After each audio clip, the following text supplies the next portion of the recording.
Estamos de volta com Boa Vontade Entrevista, hoje conversando com o diretor do filme Nosso Lar, Wagner de Assis. Wagner, sem dúvida, esse filme marcou uma história no Brasil, né? E para você, ele pode ser considerado como o ponto alto da sua trajetória profissional? Ah, sem dúvida. Mas é assim, quando você está subindo a montanha, é sempre o ponto mais alto, né? Você olha para baixo e fala assim, bom, nunca cheguei aqui, né? Mas sem dúvida, a gente quer alçar pontos mais altos. Eu diria, criticamente falando, a gente aprendeu muita coisa e tem muita coisa para colocar em prática de forma melhor. Mas foi muito prazeroso e, enfim, tenho muito orgulho. Bacana. E na escolha do elenco, como é que você se pautou? Por exemplo, Renato Prieto, essa foi a sua escolha inicial? Foi ele mesmo? A gente tinha opções de escolher um ator mais conhecido ou um ator menos conhecido do grande público, e eu acho que nessas horas esse é o momento mais difícil, né? Daria pra gente ficar conversando, que nem escalar time, né? A escalação, acho que ela é responsável por muito do acerto do filme.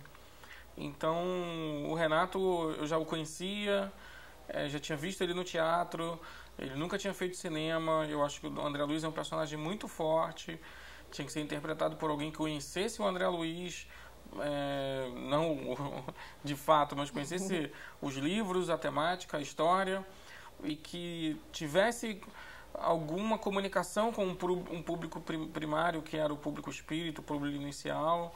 E o Renato foi uma escolha que foi crescendo conforme o processo de trabalho, até um dia que a gente olhou, fez um teste de maquiagem e falou assim, não, ok, é o Renato que vai fazer. E o restante não teve nenhum pré-requisito. Foi olhar para o personagem, olhar para o ator, ver se eles se encaixavam, se namoravam e acertar, e tentar acertar, né? E do início do filme até a finalização, quanto tempo você gastou com a equipe, com toda a pessoal de apoio? Do início, 2 anos e meio mais ou menos. O projeto inteiro durou 5 anos. Ele nasce lá em 2005, quando a gente adquiriu os direitos junto à Federação Espírita Brasileira. A gente passa 2 anos e meio tentando encontrar os parceiros para remar junto, né? E 2 anos e meio realizando de fato, né? E essas cenas, esses efeitos especiais do filme, né? Vocês fizeram no Canadá? Era uma demanda, ou seja, se não fosse daquele jeito não dava para ser, né? E a gente procurou avaliar qual era o melhor lugar em relação a preço, em relação à qualidade, e porque o limite da imaginação em efeitos visuais é o dinheiro. Você pode ir longe, o quão longe você quiser, enquanto você puder pagar. Então a gente tinha um limite que era muito alto, mas a gente tinha um limite, e que incrivelmente a gente via que o filme pedia cada vez mais demandas audiovisuais, demandas de inserção gráfica, de computação, e a gente encontrou uma empresa no Canadá que atendia essas nossas necessidades, eles tinham conhecimento de trabalhar para grandes estúdios de Hollywood, mas com possibilidades para pequenos produtores independentes como a gente. Essa reprodução do mundo espiritual só foi possível a partir desses efeitos especiais? Só foi possível a partir da criação gráfica da cidade, dos planos maiores com a terra, de localizar geograficamente a cidade. Isso só seria viável com muito computador, com muita gente trabalhando.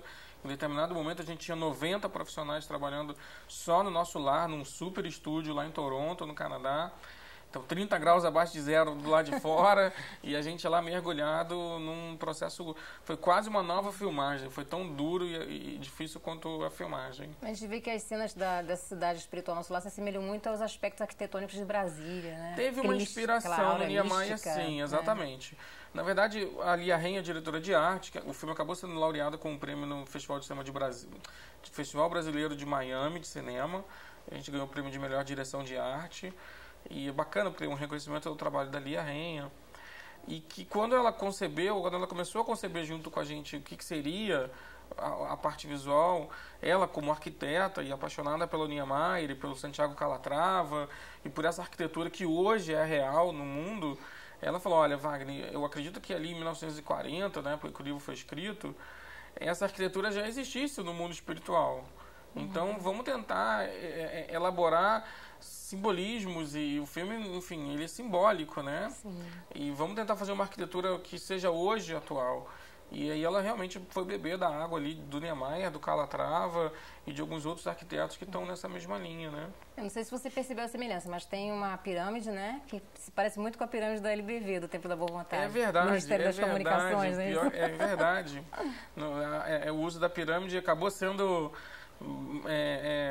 difundida, né? Enfim, e é verdade, foi uma bela coincidência, é verdade. E Brasília tem toda essa mística, né, esse lado espiritual forte também, né? Mas aí diretamente não foi em função de Brasília, não. Foi em função do Niemeyer, né? E do Calatrava e desses arquitetos que olham a luz, que olham os prédios organicamente. Muitas pessoas criticam. As formas também. Mas a gente estava lidando com um aspecto visual. É cinema, né? Sim, claro. Enfim, então tinha que ser bonito, tinha que ser orgânico e tinha que ter essa magia para a cidade, né? E você, quando você viu o filme, você assistiu, você viu o resultado, você se surpreendeu, você achou que atendeu, superou as expectativas de tudo que foi traçado? É sempre aquela coisa da expectativa e da surpresa. É sempre um conflito entre o filme sonhado e o filme possível, né? Nós sonhamos e elaboramos um filme e a gente acabou fazendo o filme possível dentro das nossas limitações, e existem limitações, mas quando a gente vê a emoção da pessoa que está vendo contigo e quando você mesmo se emociona, mesmo conhecendo todos os detalhes que estão ali, você pensa assim, puxa, acho que o trabalho foi bacana, foi feito de uma forma correta e a gente espera que ele chegue aos corações, às mentes, de uma forma correta para as pessoas, né? Não é um filme feito para mudar ninguém, não é um filme feito para fazer proselitismo da doutrina espírita, porque o livro tem a ver com a doutrina espírita.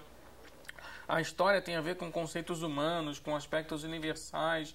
Você está falando de trabalho, de ética, de moral, de saudade. Você está falando de coisas que estão muito além das fronteiras, se é que tenham fronteiras, da doutrina espírita. Então, isso que é atraente nessa história, isso que faz essa história poderosa, né? Na sua opinião, essas temáticas espirituais fortes, né, que estão sendo lançadas agora no cinema, como teve o Chico Xavier, as mães do Chico Xavier, agora recentemente o Livro dos Espíritos, né? O filme dos Espíritos. Elas estão fortes na presença agora do povo, por quê? Por que as pessoas estão buscando mais esse lado espiritual? Bom, eu acho que é sinal dos tempos, né? A gente vive novos tempos mesmo, mas eu acho que a temática espiritualista, ela nunca fugiu muito do audiovisual. Teve mais em novela e alguns filmes americanos abordaram isso, filmes estrangeiros, franceses, abordavam isso de uma maneira diferente, mas abordavam o mesmo tema, investigando o aspecto espiritual das pessoas, etc. As histórias além da vida, né? A história além da vida. E no Brasil, eu acho que o cinema olhou para esse lado agora, né? Esses assuntos são empolgantes porque a gente sabe que é uma consequência natural da vida, né? O fenômeno chamado morte. E eu queria encerrar a nossa participação, Wagner, você falando a respeito do fenômeno morte. O que representa para você? Qual o seu conhecimento a respeito do assunto? Como é que você encara a morte? Já devo ter morrido muitas vezes, né? Com minhas outras vidas, né? Enfim. Você acredita na reencarnação? Acredito plenamente. Acredito que a gente tem vidas sucessivas. Acredito que nossas vidas continuam e acho que isso não tira da gente de forma alguma a responsabilidade nesta vida.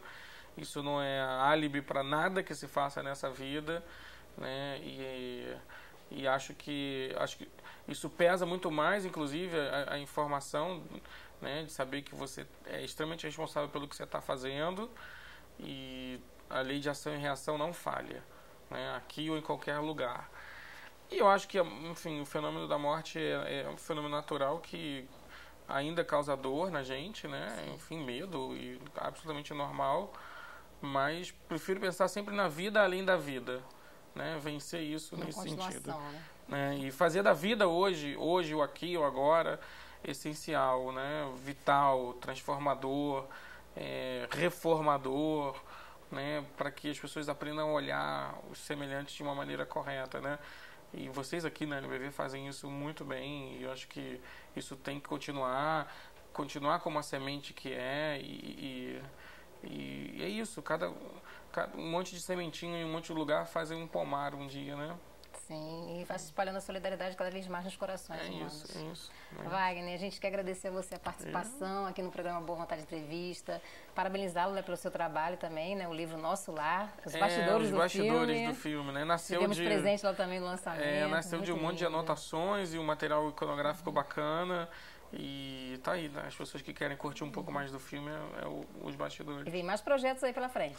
Vem mais projetos. A gente não pode falar ainda porque tem que estar pronto tudo, a gente quer contar, quer fazer, e eu acho que no momento certo as coisas vão sair, né? Sinta-se à vontade para vir divulgar aqui na Boa Vontade TV. Maravilha, eu que agradeço. Muito obrigada, parabéns cada vez mais, sucesso na sua trajetória de vida, na sua trajetória profissional. Obrigado.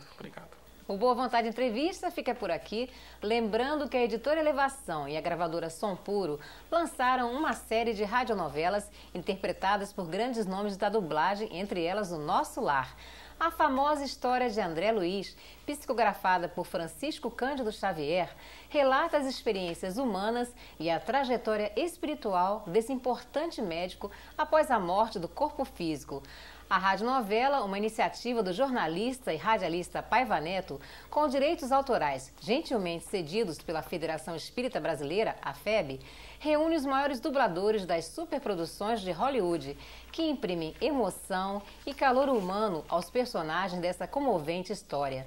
Adquira a radionovela Nosso Lar pelo telefone do Clube Cultura de Paz, 0300 10 07 940. Boa Vontade Entrevista vai chegando ao seu final, mas você permanece na audiência da Boa Vontade TV, a TV que faz bem a você.